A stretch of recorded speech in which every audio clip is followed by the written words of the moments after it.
Yeni evden ilk unboxing. Təzə nasıllar almışam. Gəlin birlikte baxaq. Yeni aldıklarımdan Too Faced'in bu Born This Way concealer'ı.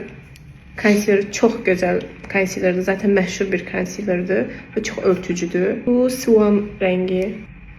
Necə? Aydınlıq, örtücülük. Sonra Hourglass'tan belə bir palet. İçində hər şey var. Highlighter'ı, ənlikləri, bronzer'ı, konturu, hər şey var. Belə paletlər çox sərfəli olur. Yəni nisbətən hamısını ayrı-ayrı almaqdan və daha rahat olur. Bu rəngi götürürəm. Görün bu pudradır.